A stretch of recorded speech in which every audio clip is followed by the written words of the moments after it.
Good morning, dear audience, and the audience from Bangladesh and Winnipeg, those who have tuned with us in this very special event organized by Conflict and Resilience Research Institute Canada during the International Peace Day Festival titled Rise Above for Peace. On behalf of all from Conflict and Resilience Research Institute Canada, I welcome once again to the event titled Challenges and Opportunities of Peace, Justice and Conflict Studies Educational Programs, a North-South Dialogue. As I said, this event is a part of Peace Days event organized by Rotary Club of Winnipeg Peace Builder Committee. We have invited today academics and educators from Winnipeg, Canada and Dhaka, Bangladesh, who are directly involved in teaching and research on peace, conflict, and justice. Over the years, we have observed the growing interest of students from Bangladesh to study in this field because it offers an interdisciplinary approach of understanding some of the complex global and local issues. As for me, I came to study in Arthur V. Morrow Institute in 2010, although my professional and academic studies were mostly done in the domain of political and security studies. After a decade of my arrival as a student in this area, it is, I think, befitting to reflect upon activities and opportunities that it presents and might inspire future students who are contemplating to study here. We have also with us most probably His Excellency, the Honourable High Commissioner of Bangladesh, Dr. Khalilur, who might join with us later on. And let me say a few words about these two important cities that we focus today and what they offer. Winnipeg is the hub of human rights and associated activities. Two public universities such as University of Manitoba and Winnipeg, where the Morrow Institute and Global College are located. And in addition, the Central Mennonite University offers a variety of courses on peace, conflict, peace building, and justice related issues. Besides, the Center for the Museum for Human Rights is also located in Winnipeg, where again a variety of human rights and peace building events are held in regular basis. In University of Manitoba, we have the Center for Human Rights Research, in addition to that, which organizes events and promotes activities centering on peace and justice. The audience, you might be aware that National Center for Truth and Reconciliation is also located within University of Manitoba. The TRC was established as a part of legal settlement, the Indian Residential School Settlement Agreement between survivors, Government of Canada and Assembly of First Nation and Inuit representative and the church bodies. As part of that agreement, the TRC was mandated to inform all Canadians about the residential schools and its legacy. Now let's talk about Dhaka, Bangladesh, which is also known historically as a place of colonial adventures, post-colonial operations, freedom movement, and a center for resistance to establish language rights and above all, human rights of Bangladeshis that had led to the birth of a nation. University of Dhaka was the epicenter of numerous student movements in the past, and it continues to contribute to knowledge building through research and scholarly activities for the young generation. Later on, BRAC, known formerly as the Bangladesh Rehabilitation Assistance Committee, then Bangladesh Rural Advancement Committee, and later as Building Resource Across Communities, was initiated by Sir Fazl Hassan Abed in 1972, and which opened up its own university in 2001, where the Center for Peace and Justice is housed. North-South University is also is a leading university in Bangladesh, and who opened up its own activities, I think, back in early 2000. The Center for Peace Studies is founded in 2019, and we are very proud to be associated with Center for Peace and Studies through a mutual agreement. In summary, ladies and gentlemen, the city of Dhaka hosts 3 universities where peace, justice, and conflict-related programs are being offered. Last but not the least, United Nations Peace Support Training Operations Center is also located in Bangladesh, and which trains thousands of peacekeepers around the globe. So before I start, let me do the treaty recognition, and I'll invite the rest of the panelists. Ladies and gentlemen, the Conflict and Resilience Research Institute Canada is located on original lands of Anishinaabe, Cree, Oji-Cree, Dakota, and Dene peoples and in the original lands of Métis Nation. We respect the treaties that were made on these territories. We acknowledge the harms and mistakes of the past, and we dedicate ourselves to move forward in partnership with indigenous communities in a spirit of reconciliation and collaboration. Dear audience, without further ado, let me invite Mr. David G. Newman for a brief introduction of this event and International Peace Day Festival. David, floor is yours, sir. It's a great privilege for me to, as a Rotarian, speak about Rotary. Rotary is an international movement that works local to global. It's grassroots. Khalilur came into my life because of Rotary. Dr. Adam Muller came into my life because of Rotary. Dr. Lloyd Cornelison came into my life because of Rotary. Halal came into my life because of Rotary. Gary Semch came into my life because of Rotary. Rotary is dedicated to nurturing, nudging, and integrating peace around the world. And they define peace as positive peace, known to you academics. And we talk about peace literacy as well. So we say we're moving towards positive peace, community by community, through peace literacy education. That's what you're involved in at higher graduate levels. Rotary here in Winnipeg has chosen to ally with our 4 universities, University of Manitoba, University of Winnipeg, the Morrow Center, and Lloyd Cornelison's Global College have been instrumental in the work that we've done in peace building here. And what we try and do is try things out and set an example here. And we work with friends. We're not limited to Rotarians. Gary is a friend of Rotary. And there are many, many others. We work with our city of Winnipeg. We work with many allies, including the Canadian Museum for Human Rights, as well as 4 universities. We work with UNESCO and UNESCO schools. We work with all kinds of agencies within our city, province, and country. What we try and do is say we can do it here because we have freedom, prosperity, and the opportunity, but we invite every community around the world and every country around the world to be doing the same kind of thing. We found a great friendship relationship with Bangladesh thanks to Khalilur and Halal.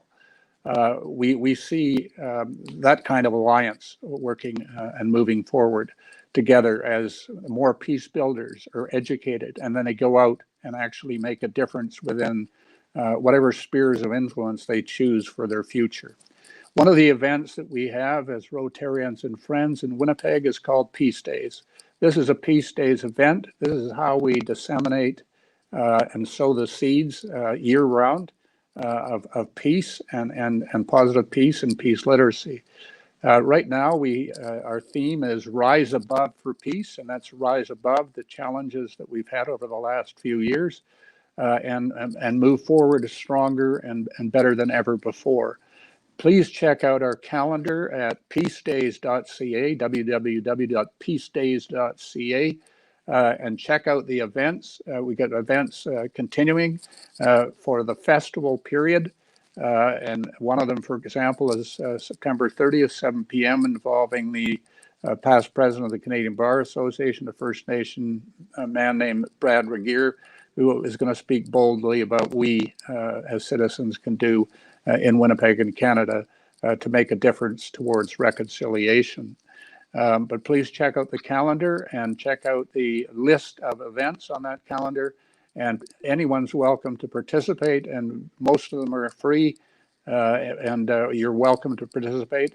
Rotary has Rotary Peace Fellows. Rotary Peace Fellows, now there's over 1,000 around the world. They come from universities. And those are the activists trained by universities like yours, in some cases where there's a Rotary Peace Center. So thank you very much for the chance to speak about Rotary and speak about the wonderful people that are contributing to peace on this panel. And each one of you are making a huge difference. Thank you so much. Thank you, David, for the intro. It's wonderful to listen to Rotary activities, and I am also a Rotarian, belong to the same club David is associated with. So, ladies and gentlemen, let me welcome our first speaker today, Professor Dr. Adam Muller. He's the Director of Peace and Conflict Studies graduate programs in the Arthur V. Morrow Institute for Peace and Justice.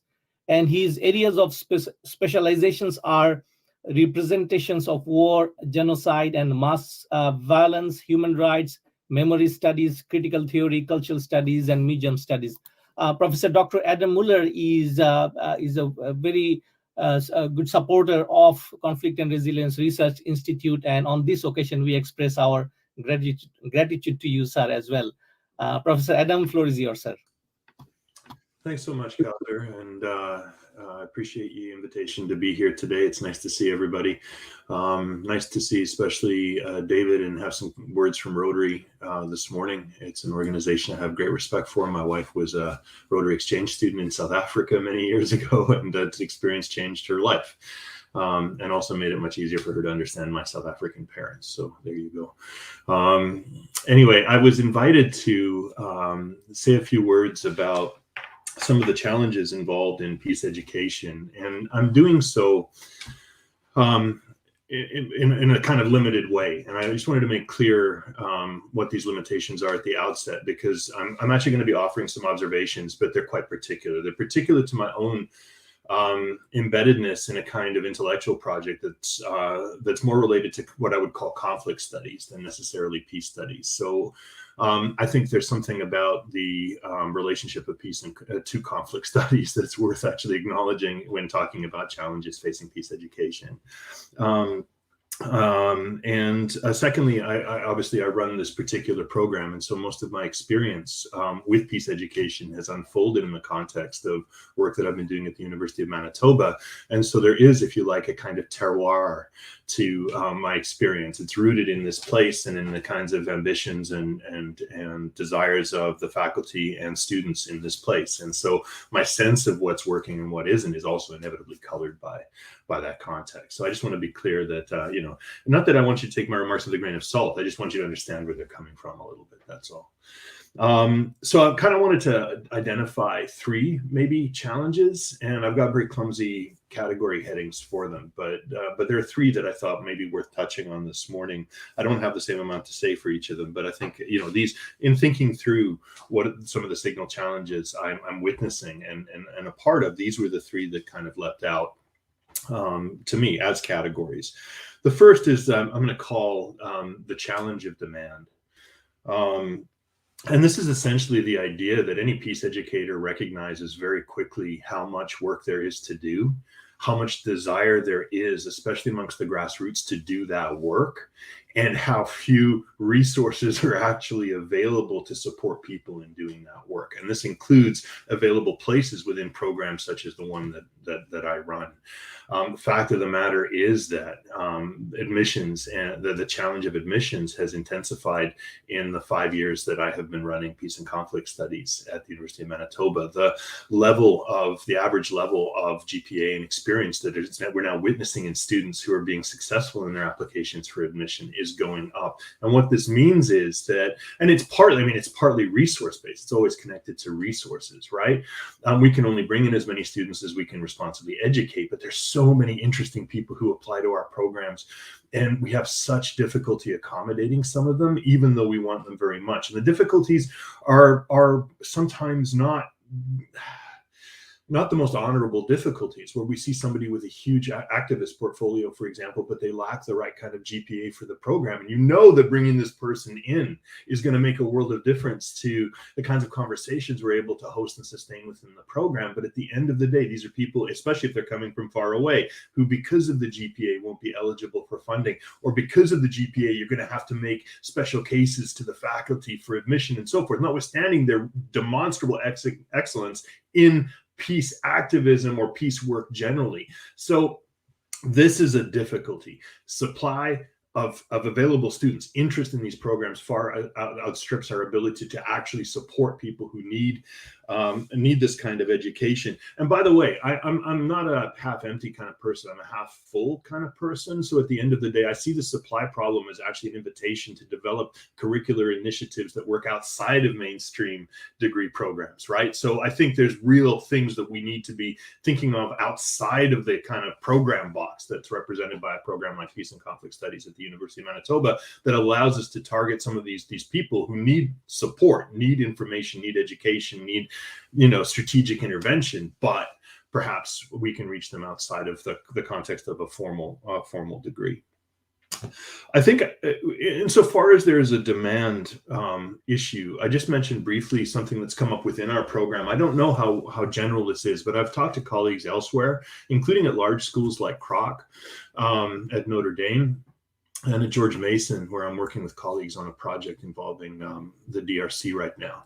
And they experience some versions of this too, which is a demand problem, precisely because we get people coming and applying to the program from all over the world. Once they get into the program, sometimes there are frictions that arise in virtue of the kinds of assumptions, cultural and other assumptions that people bring with them to these new milieus.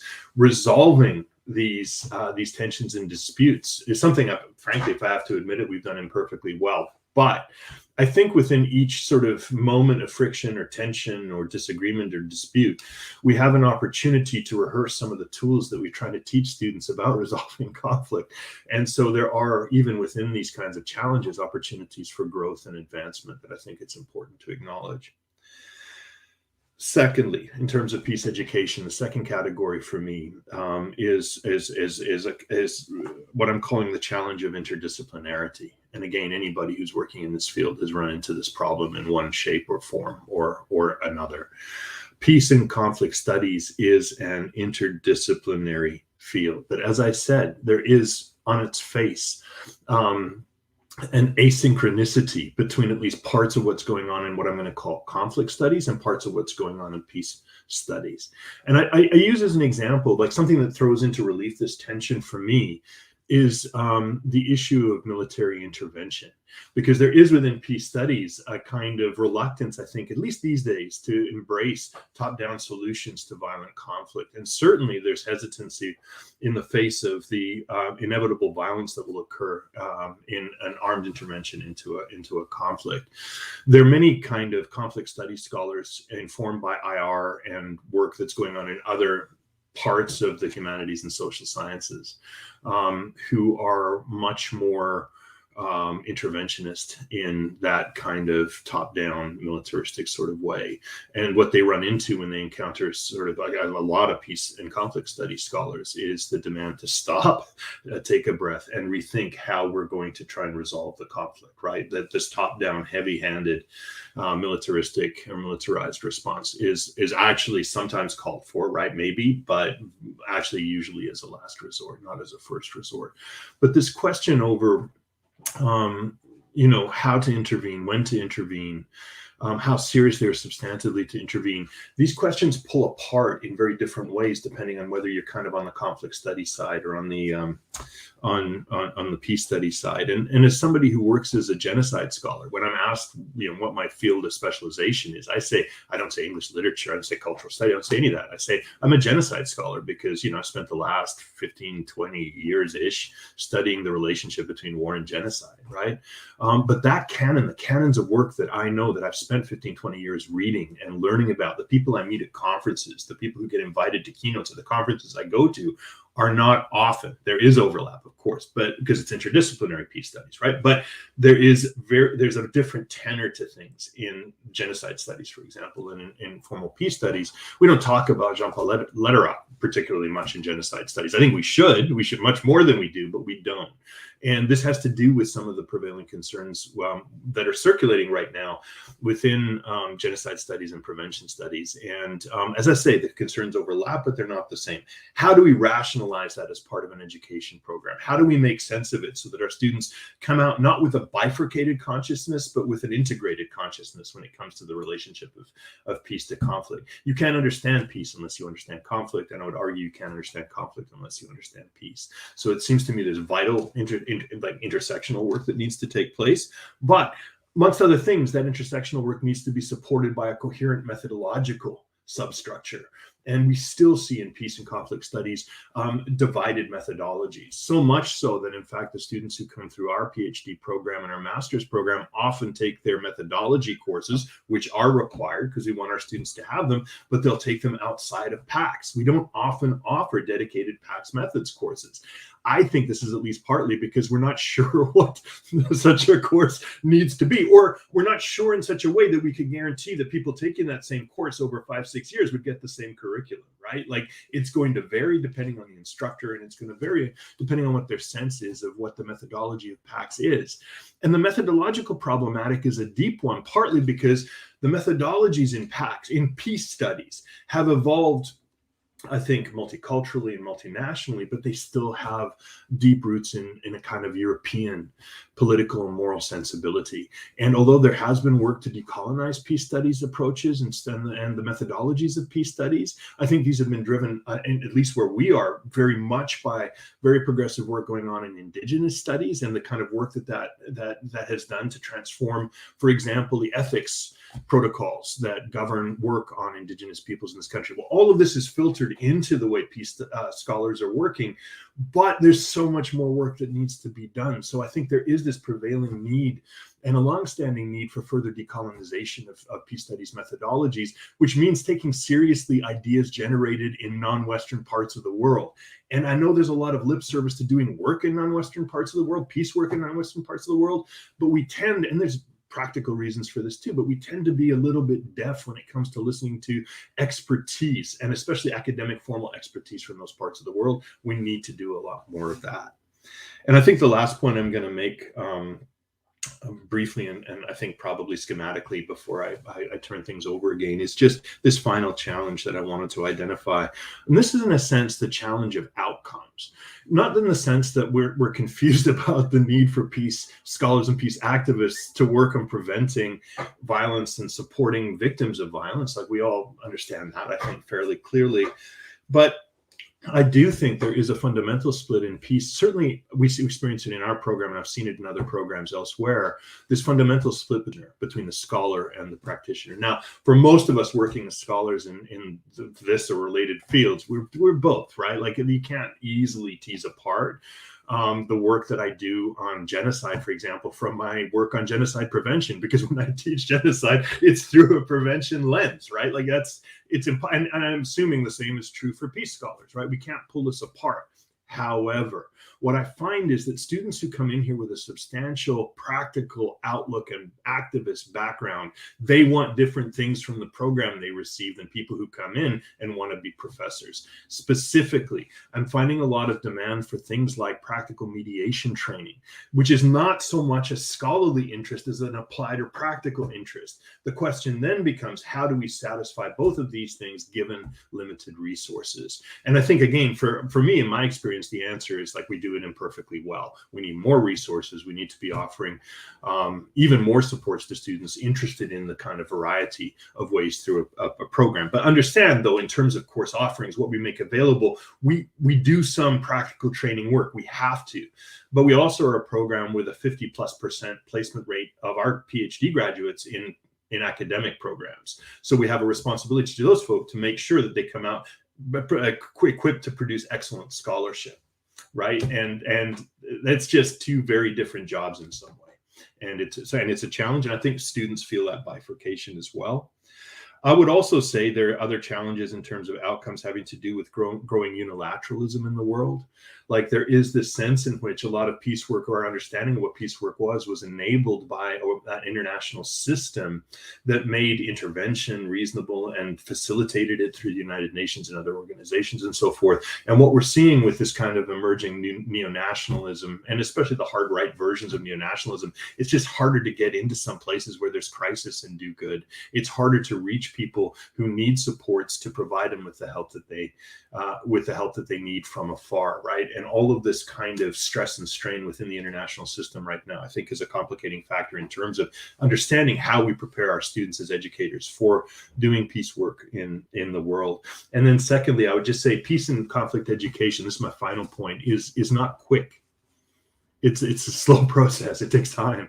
I get students here sometimes partly because They want to get back and do practical work, partly because their resources are limited. They want to get through the programs quickly. I understand it. We try and do what we can to support them. But at the end of the day, it's still at least an 18-month degree for the master's. It's still a 3-year degree for the PhD. You can't. So I would say that peace and education of this formal kind is not especially adept at being flexible or speedy when it comes to confronting current crises.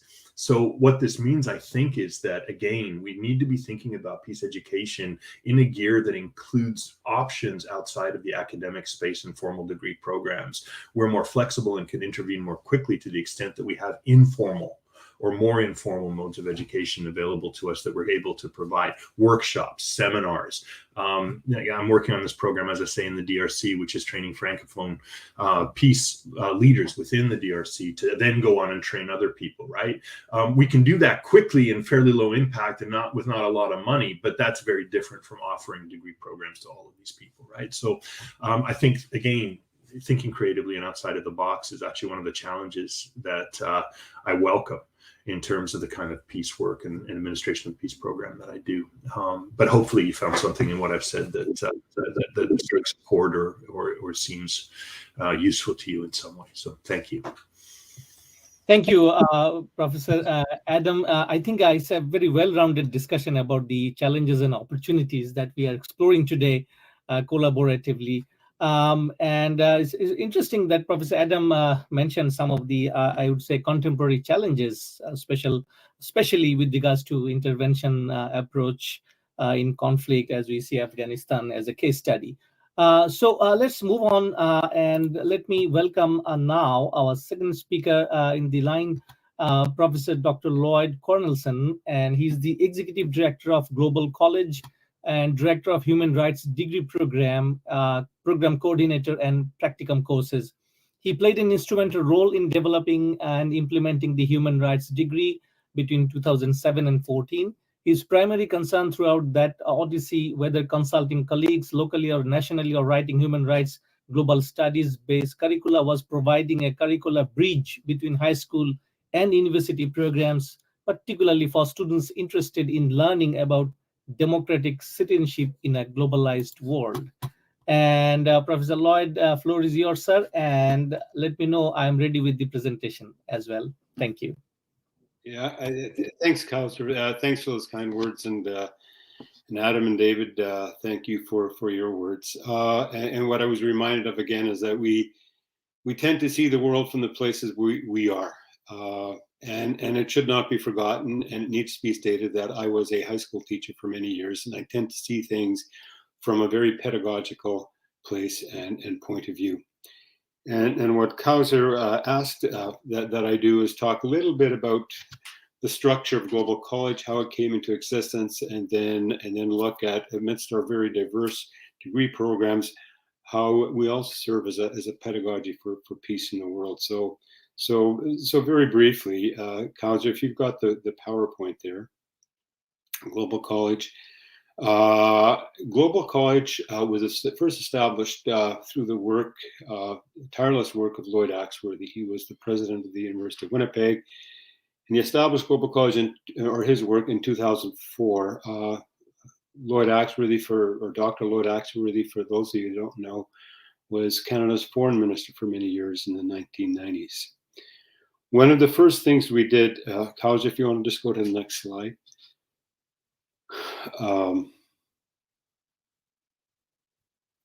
The next slide with the 3-degree yeah, that one.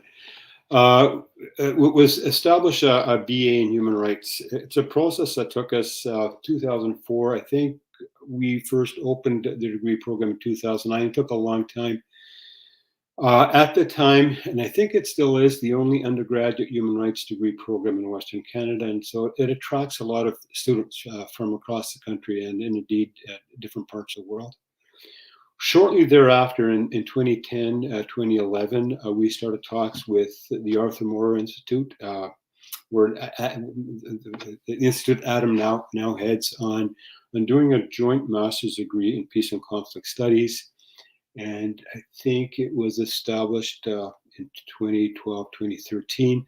And again, that program, well over half of our students in the master's program, in the joint master's program, are international, and a little under half are domestic or Canadian.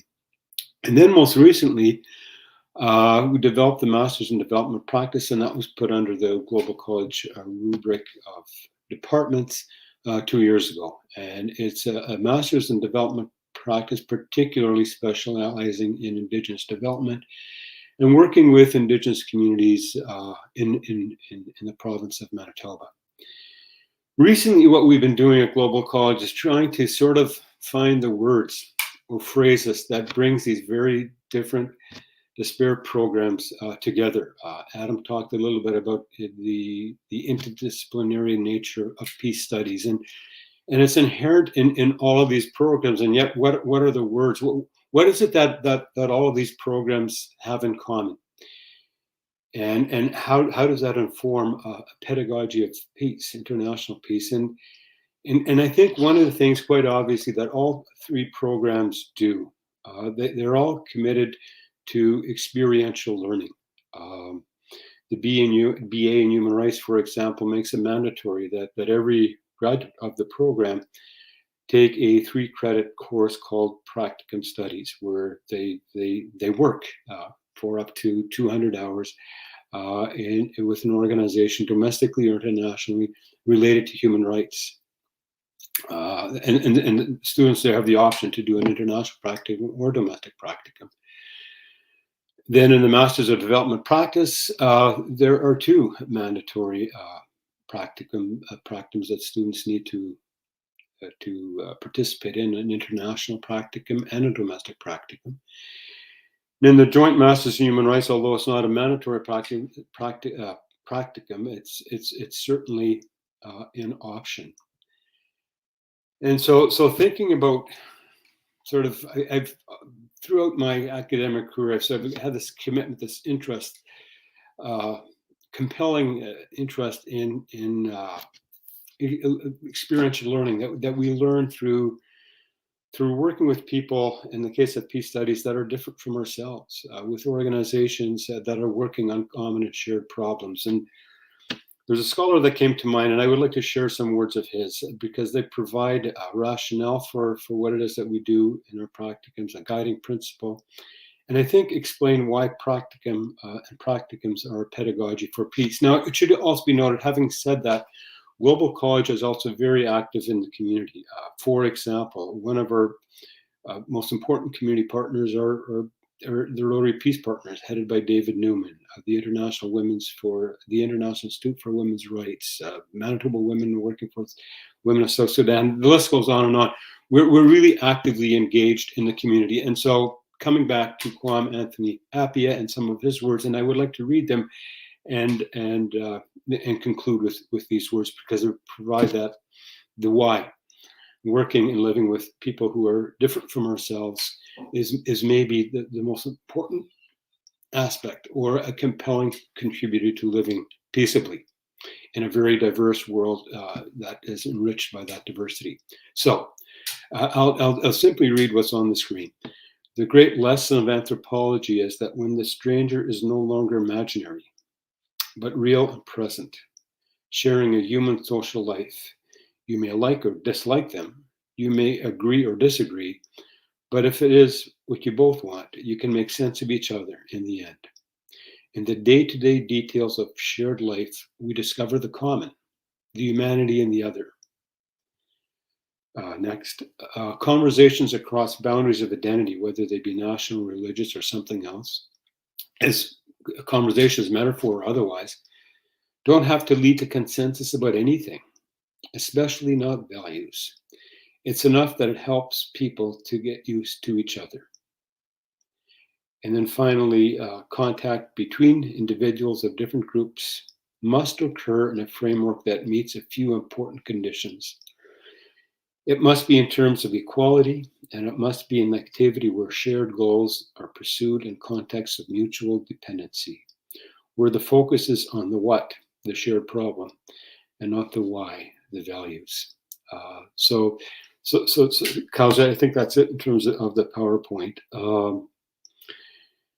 I hope that being responsible for these diverse but interconnected programs, that Global College more generally is seen as a place where peace pedagogy has happened, and that the world is maybe a little bit more peaceful because of the work that we do.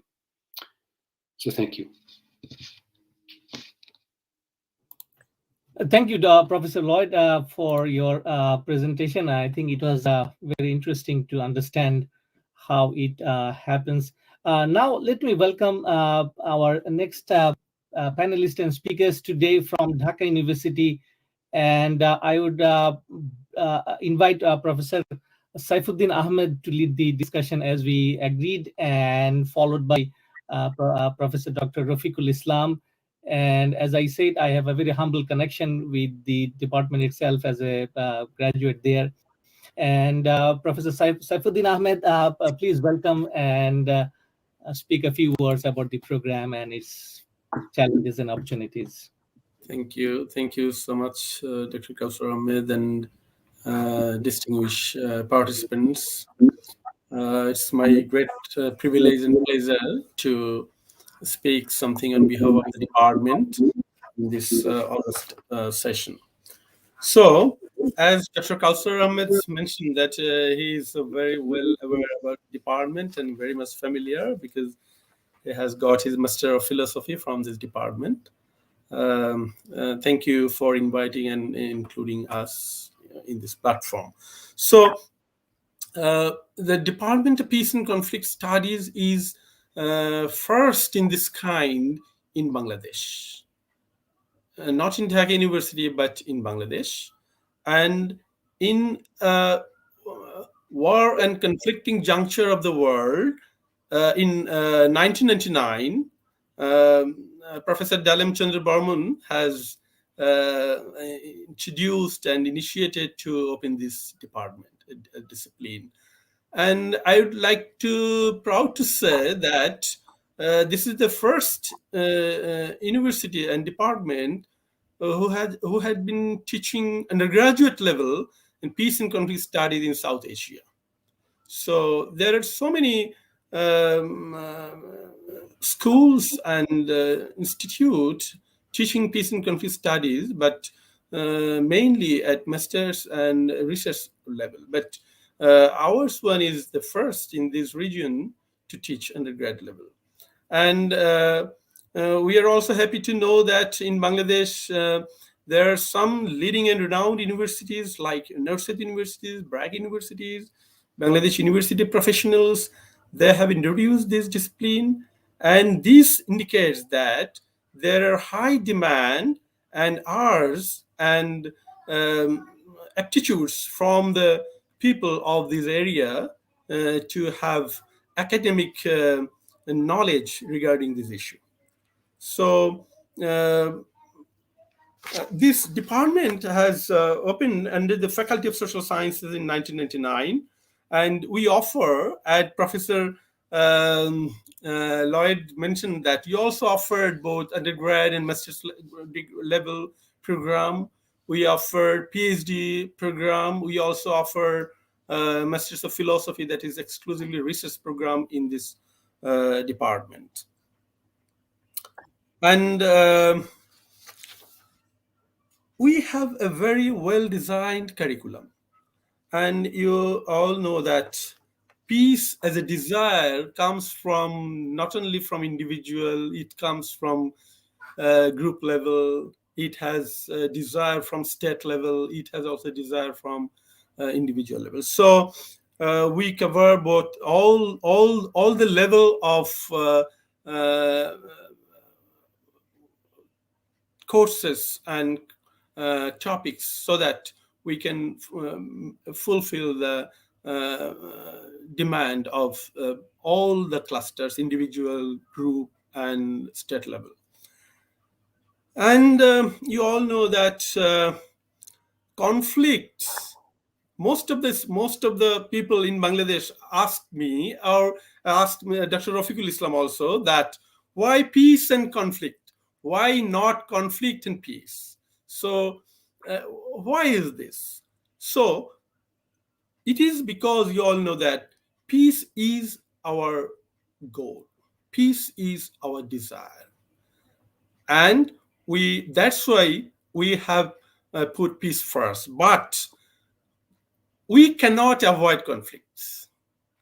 We live in a world of conflict. And this department offer many courses to analyze conflicts, where we teach causes of conflict. And mostly we focus on violence. As long as we'll be able to understand violence, we'll be able to understand conflict and how to achieve peace. So we analyze both structural violence, direct violence, everything. And while we are talking about structural violence, our courses cover social elements, political elements, economic elements, cultural and religious as well. And in this analysis, we most significantly follow to understand institution and role of governance, because we offer courses, we teach to achieve peace in our global arena, in our state, using the state machinery. So we cannot overlook governance issues. So governance issue affords a major focus, and that's why we follow policy issues, public policies and governance as well, because these departments believe that governance is a very important machineries to address violence, illiteracy, poverty, social taboos, and so many things. So government's policies can contribute to combat this structural violence. So this and especially environmental issue has been very important in since last couple of decades. So we have a number of courses, and we have specialized faculty here, like Professor Dr. Muhammad Rafiqul Islam, who deal environmental issues, and gender and children issue, all these issues, because these are mainly contributing in the arena of understanding structural violence. So this department has designed the courses keeping in mind all these issues, and in a fashion so that the young undergrad students can better understand it. We deal both young undergrad students as well as mature graduates and research students. So our faculty members are very much careful about it and capable enough to deal the issues based on the audience. And not only the academic issues, but also the practice in peace. We try to disseminate how to bring someone's inner mind to address or to present himself so that he can be agent of peace. We try to introduce our graduates so that they can be agent of peace in the society. And even he can go abroad, like Dr. Khalilur Ahmed can be agent of peace, and who is now working in a global platform. So this is our main and principal agenda of this department. In addition to this department has some collaborative activities and some eventful initiatives we undertake. And like you, in the day of International Peace Day, we also commemorate this day. and we have an event on 21st of this month. And we observed Non-Violence Day. And we have we've observed our Foundation Day. And in each Foundation Day on 8th June, we bring very renowned and enlightened scholars and practitioners in front of our undergrad students so that they can hear from him or her. So every year we arrange this sort of events. And our graduate students, at the end of their undergrad year, all students are to prepare a research paper that we call bachelor thesis. So we try to equip the students to deal with the research in peace. And peace research is a specialized field, and our students try to follow this ontology to understand the peace research, and they follow our faculty member can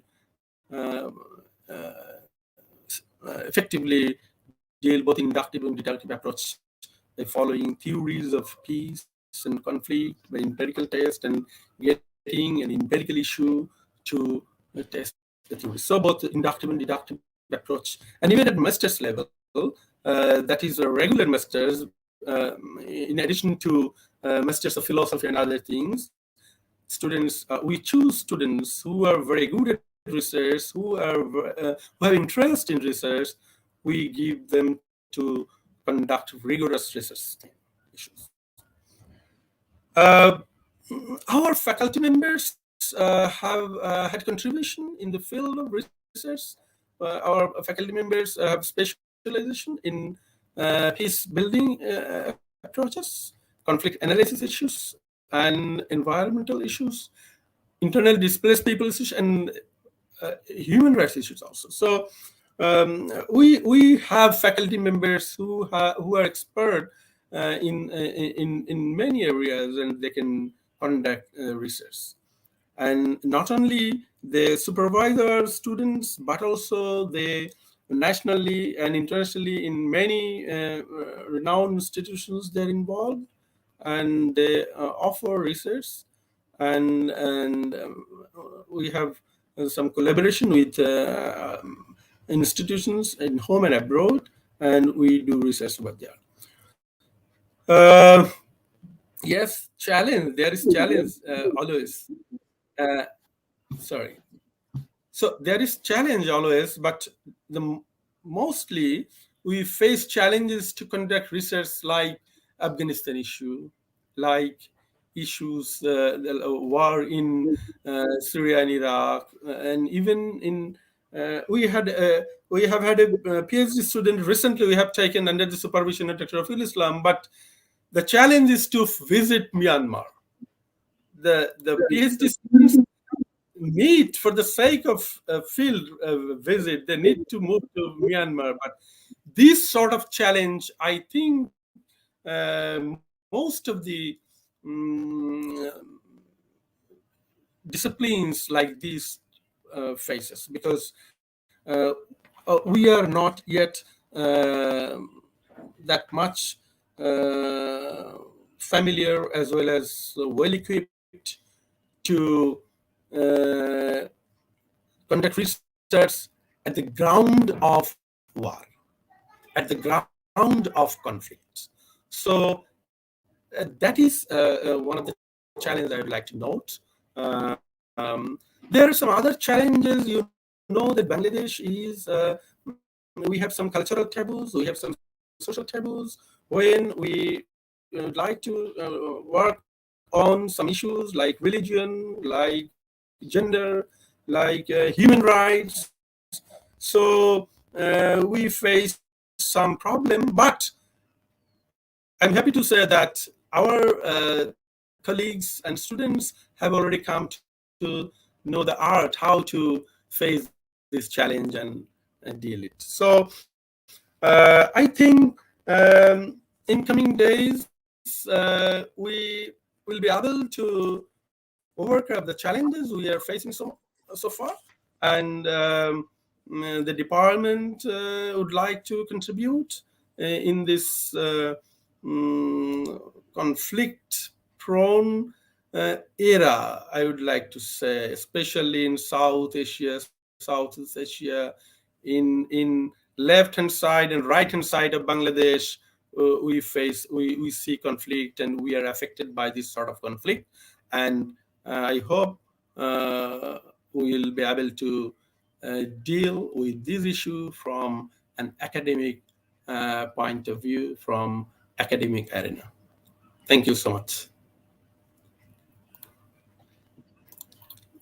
Thank you very much, Professor Saifuddin Ahmed. So let us briefly go to Dr. Rafiqul Islam from the same department. Dr. Rafiq, just for the sake of the time, if you kindly limit your comments to a very brief moment. Yeah, thank you. Also very much involved in the Rohingya diaspora and other related research. Dr. Rafiq, floor is yours. Yes, can you hear me, Dr. Kausar? Yeah, thank you very much, Dr. Kausar, and colleagues, my respected colleagues from Canada, and colleagues from North-South University and Black University. My chairperson, Department of Peace and Conflict Studies, he has already mentioned about the origin of the department, the development of the department, curriculums, and the structure of the program, I mean the undergraduate, master's, and MPhil and PhD program. So I'm not going to discuss about all these issues. In the case of challenges and opportunities of peace, justice, and conflict studies in Bangladesh, particularly I would like to say that this is the new department that was founded in 1999 by the initiative of Professor Dalamchand Burman. He was basically a political scientist, and he several times visited some universities in Europe, particularly in Uppsala and in Norway, and he got some insight and some inspiration from some professors of that countries and came to Bangladesh and opened this university. So the department has already passed 20 years, but I personally feel that there are a lot of issues are ahead to overcome to establish this department as a full-fledged. I'm going to share some problems that we face, in Bangladesh, particularly when we say peace and conflict studies. People normally say, what is the effectiveness or what is the need of establishing this department in a public university, just spending a lot of money from the government. And you people know that in Bangladesh, I and Mr. Saifuddin Ahmed, we teach in a public university, and we got salary from the government. I mean, the government provides the salary, that's why the question generally comes, what is the effectiveness? But I would like to share that our students who have already completed their graduation and masters from this department, they are well-founded. They have already established and set up in different positions and contributing in different contests in Bangladesh, particularly in police service, particularly in administration, because they are equipped with the knowledge about conflict management, conflict resolution. So once they are appointed in that position, they can easily contribute how to deal different kinds of conflict and situation. And very recently, the Dhaka University has taken some initiative to uplift the academic activities of this university, and that's why the university has suggested a lot of suggestions. Provided a lot of suggestions to the department and to the institute, so that we can introduce some vibrant initiatives, vibrant activities to uplift the academic program and develop the curriculum and develop the quality of the teachers. In that case, I would like to say that we are taking initiative to collaborate with other universities in Bangladesh as well as universities in abroad. So in that case, I would like to say that we have opportunity to make collaboration with North-South University, Brack University, CPJ. In that case, I would like to mention that we have already a joint program with Tromsø University, Oslo University, and Peace Research Institute of Oslo with CP, the Center for Peace and Justice in Brack University. And we are jointly working in the context of the Rohingya issue. And I hope we would be able to make collaboration with the North-South University very soon, so that in Bangladesh we can build a joint program, joint initiative to sponsor and disseminate the knowledge and education in the case of peace, justice, and security issues, and so that other universities in Bangladesh can be encouraged to see our initiative.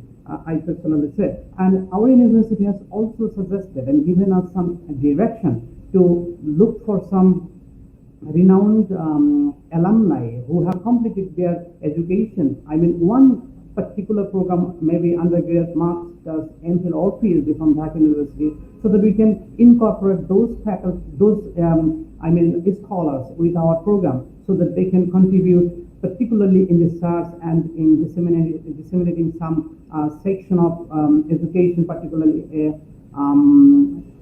a semester or 1 month or 2 months or 3 months, so that he or she may come to the department, join with other faculties, and make and share some ideas what he has already gained from the abroad. So these are the initiatives and these are the directions our university authority has given us, and we are trying to incorporate all these issues.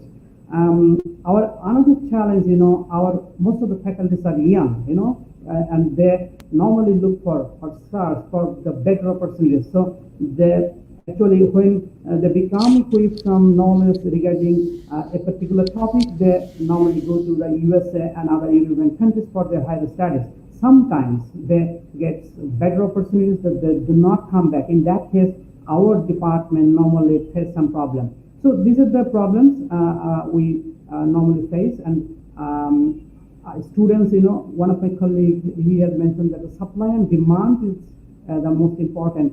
Supply, we have supply because, in Bangladesh, students are very much eager to study in the honors and master's program, because there is no, there is very little scope to choose the subject. Normally, they appear in a public exam, like in a competitive exam, and according to his or her merit, we normally allocate the subject. So some students may not like peace and conflict studies, but peace and conflict studies is the ultimate destination for those students because of their serial number or merit position. So supply is not a problem, but from the very beginning, that cohort of the student may not like the department. So it takes at least 1 year to 2 years to adjust with the curriculum and the methodology of the peace and conflict studies. So we normally face this problem also. Regarding the prospect, I think peace and conflict studies has a very good prospect. Our chairperson has already mentioned that. We know that from the beginning of the establishing of peace and conflict studies, we know that the American and European universities first opened at this university. But we know that there is hardly very few conflicting situations happening in Scandinavian countries, Canada and other European countries. But they have set up this department. They are disseminating this knowledge to the students. But in our country like Bangladesh and some other countries in South Asia, our Professor Saifuddin has already mentioned that these countries are interested with lot of conflicts, internal conflicts, ethnic conflicts, violence issues, human rights violation. But these countries are following the traditional method of education. I mean, they are teaching political science, philosophy, history, Islamic history, Arabic literature, other language issues like Urdu, Farsi. But these universities are very eager to open a very vibrant program like peace education, like conflict management education like this. So we are trying to motivate our leaders, educational leaders, to take initiative to set up some sorts of program like peace and conflict studies, so that we can provide very solid education for the students, so that they can contribute in their personal life, in their social and national level. With this word, I'm a little bit sick, but with this word, I would like to end now. If you have any questions, then I will answer later. Thank you very much for giving me the floor. Thank you, Dr. Rafiq, once again very much. Ladies and gentlemen, we are very proud to announce that His Excellency the Honourable High Commissioner for Bangladesh in Canada, Dr. Khalilur Rahman, has just joined with us. And thank you, sir. My plan is to bring him in at the later part of the webinar, as he intends to listen. He's a very passionate educator himself. So now let's move on to Mr. Shafkat Hassan. Just a little bit of change of plan because he needs to take off for his other activities. So Mr. Shafkat, floor is yours. If you can briefly apprise us about the BRAC CPJ programs and other issues. Thank you. Unmute the mic, please, Shafkat. Apologies, everyone. I wanted to start off by extending our sincerest apologies from the Center for Peace and Justice, because our executive director, Mr. Manzoor Hassan, is currently in transit to Dhaka and could not make it to have this wonderful conversation with everyone here. I will be trying my level best to fill what are his massive shoes. With that in mind, I will give you a brief overview of some of the challenges and some of the opportunities that we happen to face here in Bangladesh. But before we go into that, I would like to intimate everyone as to what the Center for Peace and Justice does. So the Center for Peace and Justice is effectively a part of BRAC University, and it forms one of the many, many research institutions that BRAC University has, and we are one of them. We are a multidisciplinary academic institute, and we're established in 2017. Our objective is to promote the ideas of global peace, social justice by means of quality education, research, training, and advocacy. We try and promote sustainable and inclusive solutions to a range of global concerns and issues of fragility, conflict, and violence. The center effectively has 3 themes. We focus on peace and fragility, social justice, and open societies. I'll go over what that means. In effect, when we talk about peace and fragility, we work with a lot of refugee and displaced individuals who are suffering from statelessness. When we talk about peace building initiatives, we've got a number of programs that work on empowering women, empowering the economically marginalized, the otherwise marginalized individuals in society, including individuals with disabilities, and so on and so forth. We work with different individuals from an array of different ethnic backgrounds, and we work to help combat social tensions and improve social cohesion through the research and studies that we conduct. So social justice forms very much a part of what we do. So programs like paralegalism, where we work to look at what are informal justice structures within Bangladesh.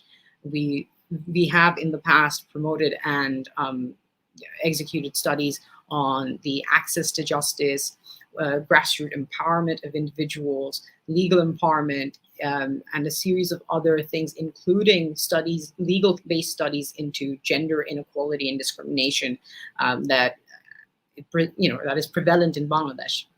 With regards to open societies, we have had a predominant focus on human rights, democratization, and the creation and the establishment of a responsive government through responsive governance mechanisms. We've worked on combating the fault lines between faith and religion and culture as a whole. We have specific programs dedicated to exploring and minimizing the differences of various individuals from various faiths and religions. We work on a platform of freedom of press and speech, and we work on a platform with a view of accessing and making humanitarianism as accessible as possible. With regards to our activities, we undertake a series of projects. Typically, we engage with research projects in the form of both NGO-styled work and advocacy projects that we'll typically host through a myriad of our programs. One of the more famous amongst the work that we did was a conclave at The Hague on justice and accountability for the Rohingya, which then led to a series of projects that started off from that initiative. We also conduct trainings and legal empowerment projects. We've undertaken the provision of a short course on SDG 16. And I believe everyone here knows about the Sustainable Development Goals. And in 16 in particular, we find that there is a promotion of peace and inclusive societies and a combating of disenfranchisement. And we have provided short courses on that. We will be soon trying to take the short course virtual so that it is made more accessible to a much wider audience. In line with the work that we do, we also undertake our own research projects. Amongst our many ongoing researches is the Voices from the Margins and Inclusive Policy Responses to COVID-19. This was done in recognition of the fact that during the pandemic, while there have been a number of measures taken to combat the spread of the virus itself, a lot of these measures have often left disenfranchised groups further disenfranchised. The study effectively looks into what that degree of disenfranchisement has been and how we might be able to better inform our policymakers in order to try and bridge the gap between what is anticipated in policy and what is effectively executed at the end of the day. And through that, we have come up with the initiative of hosting policy clinics where we engage with different stakeholders coming in from different levels, bridge the praxis of academia and practice, and get people working together towards developing more inclusive policies by not only having representatives from all marginalized groups, but also having activists, policymakers, and scholars from these groups as well. With regards to a series of projects that we do, one of them being the preliminary steps towards justice and accountability for the Rohingya, we are currently in the process of developing web series which are live streamed every 2 weeks. The last one was on the 13th of September.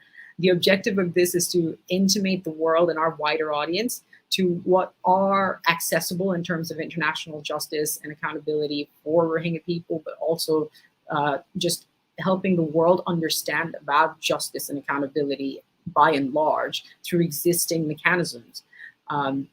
We provide, in order for inclusivity to be very present in what we're trying to do, we provide live Rohingya translations during our conversations. We also work with the communities and are currently developing research papers that specify the importance of victims' participation. And of course, we work on a series of other projects where we directly engage with these individuals. With regards to the supports and challenges that we tend to face as Bangladeshi researchers and as an institute that is focused on research, we've thankfully benefited from massive support from the university leadership, who've contributed not only to our studies, but have also made ways for young researchers like myself to come and speak to amazing individuals like yourselves on platforms like this. We've also had a very open academic environment where we are typically able to engage in whatever form of research that we want. Serving the Rohingyas have been a massive opportunity for us in terms of the fact that CPJ came about around the time that the crisis emerged, and CPJ has since then been able to establish the first refugee studies unit in Asia, similar to the Refugee Studies Center in Oxford. And we vehemently work towards advocating for justice and accountability on that front. We are thankfully recognized as a strong voice in Bangladesh as civil society for advocating for social justice and open societies, and have gained the trust of many of our followers. With regards to challenges, it is understandable that operating within the political climate that is Bangladesh and the policy environment that is Bangladesh, much like any other nation that has such a diverse group of individuals and that is overly populated, there tends to be certain issues pertaining to peace and justice that often pop up. And it is often difficult for us to obviously cover the entire breadth and width of that discussion, but we try to do as much as we can. There is a delicate balance that we have to ultimately navigate. And with regards to how policies shift and the ever-changing political environment, there are potential risks that, to the research staff and the researchers themselves, which we have to navigate as well. But we are overcoming them bit by bit. We also have barriers with regards to overcoming red tape when it comes to receiving foreign funds. This is in particular with relation to our partnerships that we have with many of our colleagues abroad. But this red tape is understandable. It is a result of the vision of Bangladesh that we have across the world, and it is a challenge that I'm sure a lot of my academic colleagues will agree exists for them as well. And this is equally true when we consider the deficit of specialized researchers and academic scholars in the field that is conflict and peace and conflict. And the reason that I believe that this is particularly true is because while there are many individuals who do engage in the topic, they are often asked, they often end up leaving for higher education elsewhere, as mentioned earlier by a lot of my panelists, but also we have an inability of accessing fundings as freely as possible. But with all of that, CPJ will try to continue its work in trying to promote peace and justice, and we hope that we will receive support from everyone here present. Thank you for the opportunity to speak, and I am so sorry, but I will have to unfortunately leave due to other engagements.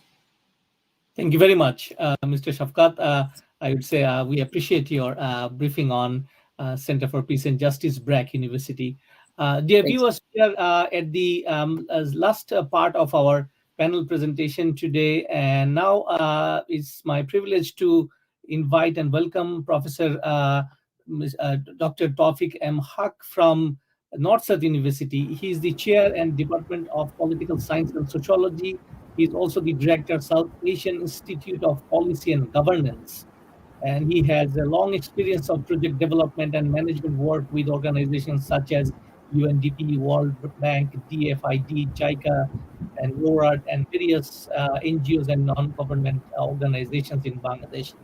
And CRRIC has a very fond relationship with the CPS, Center for Peace and Peace Studies, which has recently been inaugurated in the university. So without further ado, Professor Tawfiq, floor is yours, sir. Thank you, Dr. Kaisar, and you understand we are running short of time. I will be very, very brief because it is almost 10:15 in Bangladesh. So let me just a little bit to give an introduction about Center for Peace Studies, which is, as you said, and we are one of the youngest peace and conflict studies and research center in Bangladesh. We started our journey in 2019. So in terms of the peace education, we are still developing, and but in terms of peace and conflict research, we are having a long record. So let me start with the peace education. Apart from our this specialized training program that we are conducting each year, we have also graduate program which is not directly on peace and conflict, but on public policy and governance. And under that graduate program, which is for the civil servants of South Asia in countries, especially Bangladesh, India, Bangladesh, Nepal, Sri Lanka, and Bhutan, we have a coursework like peace and conflict studies and negotiation and conflict mediation. This kind of the courses are there in our regular master's program and also our executive masters in policy and governance. But now what we are doing that we are conducting 3 peace-related and peace and conflict-related training programs each year, like in each semester. Usually in the spring, we offer the certificate course, which is known as humanitarian policy and humanitarianism, policy and diplomacy. This course we offer in partnership with BIPSOT, this Peace Training Institute of Bangladesh Army. So that's for the spring. In summer, we are offering this certificate course on Rohingya crisis, and that's also in partnership with the Human Rights Practice Program of University of Arizona. And in fall, we are going to offer the 3rd certificate course, which is Peace, Pandemic, Development and Geopolitics in Asia and beyond. So this is a kind of a 3 courses that we are offering each year, and this is also been converted into a diploma once someone completes the 3 certificate course altogether. And on the basis of this learning that we are having now, we are planning to probably launch a individual separate degree program maybe in 2023, something like that. So that's the kind of a peace education kind of the thing we are doing. And as I was saying that we are learning because this is still a very early stage for us. But what we have decided from the beginning that we wanted to have all our peace education program in partnership. So I think this is a great opportunity for a country like Bangladesh because we have shortage of resources. So whenever we have partnership with other universities, we have a very good relationship with Back University, the Center for Peace and Justice. We have formal MOU. We are in the process of finalizing MOU with Dhaka University Peace and Conflict Studies. We have MOU with BIPSOT and also the other universities of peace study centers global. So that's one way that we are trying to see that how can we learn from others and develop our curriculum and other areas.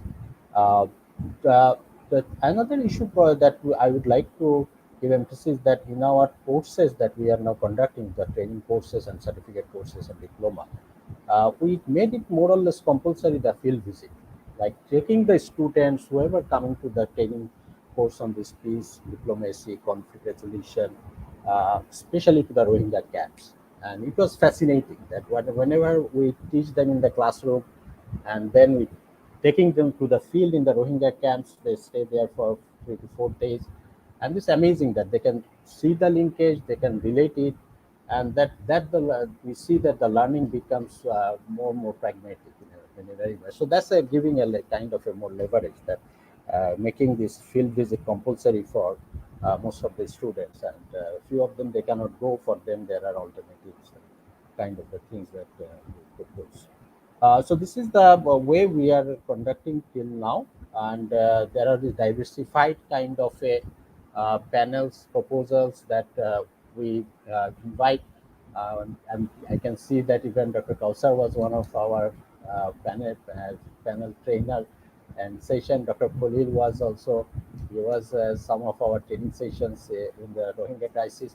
So these are the kind of a beauty that when we can pull out the resources from globally, and that gives a lots of weightage of the whole dynamics of the thing. Challenges, if I tell you now, what we are seeing that there are basically two challenges. Probably Dr. Adam, he himself identified that it is becoming more interdisciplinary. So conflict and peace studies without understanding geopolitics, without understanding international relations are becoming very, very difficult. And especially in Bangladesh, the peace-related issues that we are dealing, these are mostly like Rohingya now. You can understand by listening from Bangladesh universities. All of us, we are doing mostly the Rohingya research, Rohingya-related peace education kind of a thing. And for that reason also that how to make it more interdisciplinary is a big issue. Bringing the security experts and then also the gender experts and also the economic geoeconomics expert, and then giving a comprehensive picture of the conflict itself probably is one of the biggest challenges that we are facing, because this is not no more like a black and white conflict and peace kind of a thing anymore. So the whole peace education is becoming very much interdisciplinary, and in a country like Bangladesh, we have these limitations that our departments here in Bangladesh universities are still like very much in a separate island kind of a thing. We don't interact much, but let's see that how can we overcome this. Second challenge is basically I would be saying that, and Professor from Dhaka University, they also mentioned, and Saifuddin already he mentioned a little bit, and our Back University representative also, that there are sensitive issues in Bangladesh while you talk about peace and conflict. You cannot discuss everything and anything. There are parameters. It's very safe to discuss conflict and peace related issues, regional issues, international issues. But when it comes to the mainland, like if you want to discuss the Chittagong Hill Tracts, it is always a bit sensitive. You cannot discuss everything there in the training classrooms, and especially where you have so many participants and also you have partnership with others. So that is a kind of a reality in many of the developing countries. And as Saifuddin was saying, and also our young boy from the back was saying, we are learning how to manage the things within the parameter which has been set. The last challenge that regarding the peace studies, I will be focusing on that. This is a kind of a new thing is been emerging within us, and especially in the Center for Peace Studies, researchers, they are facing it, and we are trying to see that how we can overcome. That the narratives that we are getting from the Western media and the Western intellectuals in many ways explaining the conflicting situation, especially in Asia. And those narratives are not always working, and that's not giving a good analysis. And it's true in case of Myanmar, that what happened and what is going to be happen, the way it has been explained in the Western narratives, that's basically not always helping to give a good analysis. And that's probably more true now in case of Afghanistan, because the whole Western narrative has failed to even predict that what is coming. So now the problem with this narrative, that the source of information, that we all are dependent on kind of a Washington Post or New York Times or CNN or Al Jazeera, and then we are seeing that they are also at a kind of a situation that they can themselves also explaining that why these things are happening in this way and not that way. I just give you one example that when in lots of research are going on this Rohingya issue, and when this national unity government was formed in Myanmar, and you'll be finding that there are lots of enthusiasm coming from this Western media and also Western kind of analysts, that it will be a kind of a game changer. But we are getting information from inside Myanmar, from Rohingya diaspora. These are totally different. They're saying that you cannot depend on national unity government for so many reasons. And so NUG is a kind of a test case still, but it can be also a very big kind of failure, or even can be a negative thing for Rohingya themselves. So these are the things that we are now looking into it, that we need to probably see also how can we get an objective narratives, not only depending on the narratives coming from Western sources. So that's another challenge I'm sure that the researchers in Bangladesh and many other Asian researchers are facing, and they are trying to overcome by their own way. I will be just concluding by saying about the research. There are lots of research projects of Center for Peace Studies, and we are working on mostly the Rohingya related research, and we have published like from Routledge and Palgrave and Springer, several book projects have completed. Journal articles are regularly being published, and new publications and the kind of research projects outcomes are also coming. I will just end by inviting you all also to give you some information about the Peace Day celebration, also the Peace Day activities for Center for Peace Studies. We are starting our Peace Day activities from tomorrow, and our first activity that tomorrow we are going to inaugurate is an art exhibition of the Rohingya artifacts. And this will be basically jointly organized by International Organization of Migration, IOM, and Center for Peace Studies, and also the Dutch Embassy in Bangladesh. So this is probably will be the first artifact exhibition of the Rohingya artifacts that will be shown, and the Dutch Embassy and all IOM, they collected lots of these artifacts, and this will be a physical exhibition for 7 days. We will start the exhibition tomorrow at 5:30. This is part of our Peace Day activity. The second activity that we will be doing on 21st, on the day of the Peace Day, that a book will be launched. That recently we have published a book on Rohingya, and that will be inaugurated or launched in that event. And so it was published from a Potoma kind of a publishing in Bangladesh.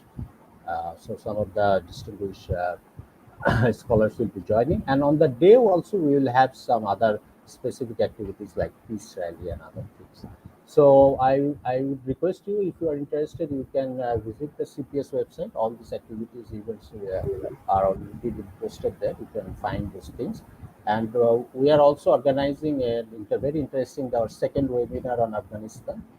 That's also coming on 5th of October, and I will also try to send you all the invitation. Our first webinar on Afghanistan was a fascinating one, and I hope the second one will be more interesting, because now we are trying to pull out the representative from China, Russia, Iran, and other countries who are directly have a stake with Afghanistan and listening from them.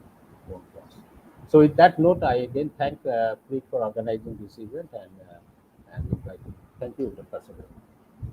Thank you, Professor Tawfiq. And we do apologize for overshooting the time, and such a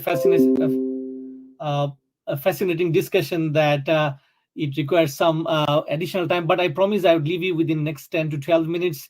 Now I would just briefly request Dr. Hilal to have a couple of remarks, and just because of time, we have to be kindly, sir, be very brief. Dr. Hilal is the co-founder of Conflict and Resilience Research Institute. He currently teaches at North-South University and is associated with Center for Peace Studies. Dr. Hilal, if you kindly keep your remarks very brief, and then we'll welcome His Excellency. Thank you. Okay, thank you, Dr. Kausar. As you already mentioned, that I am a proud member of this CPS, Center for Peace Studies, and I know that we are doing quite well and more than expected, more than whatever we have expected. So since we are running short of time, I will be very brief in my reflection. It's about a proposition. It's a commentary for especially Lloyd, Aram, and then here David, Gary was also there. It's my understanding that two issues are being covered, and all the universities and centers that are dealing with peace and conflict are really doing very good. They are constructing new programs, at the same time deconstructing previous old and other ideas as well, in making them time sensitive.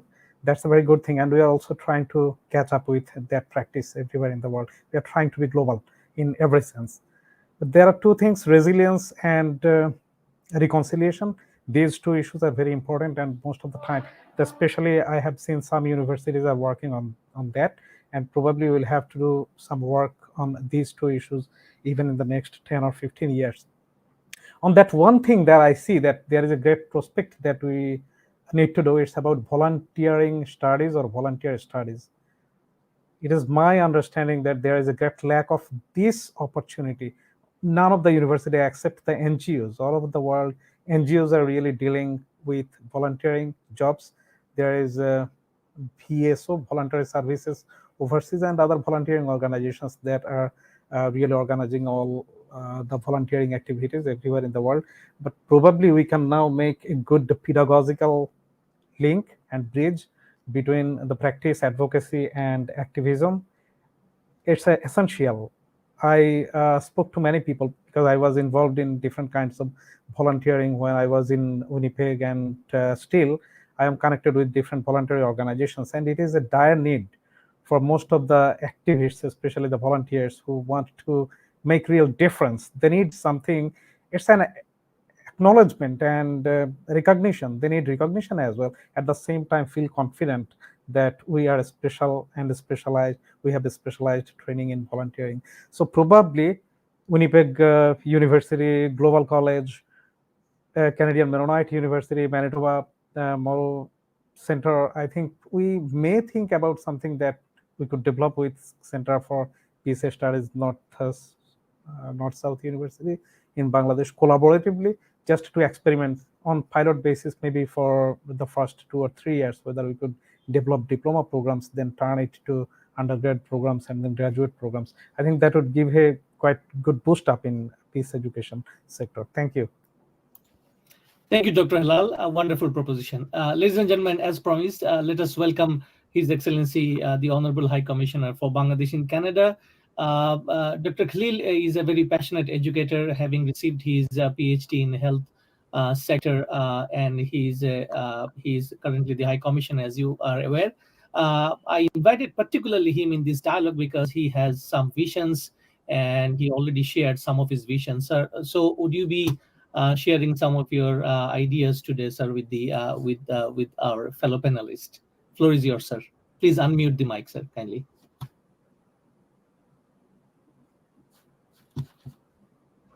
Okay, fine. Yeah, good afternoon and good evening. I'm very happy to see colleagues from Canada, and I would like to meet you very soon.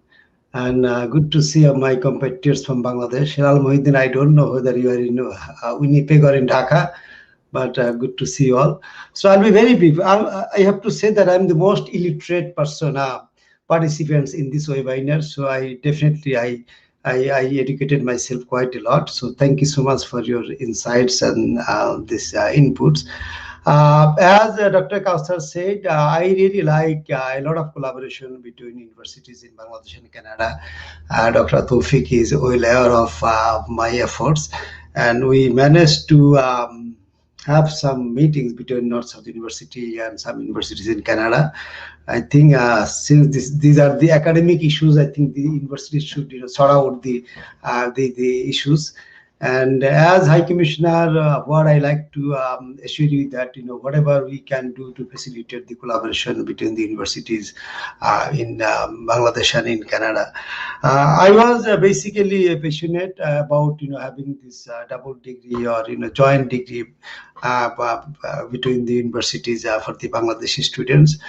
This is a new area. I think I'm very happy to know that Dhaka University and at least 2-3 private universities, most reputed private universities, North-South University and back universities, are working in the area of peace and justice.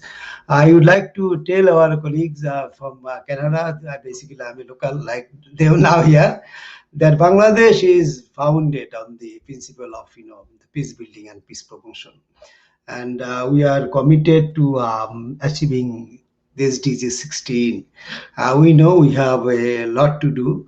We have to travel a lot to achieve those goals. But as you, I would like to recall that because of our peace efforts, peace promotion, our father of the nation won this Julia Curie Peace Award in 1973. Then we also concluded the Chittagong Peace Accord in 1997.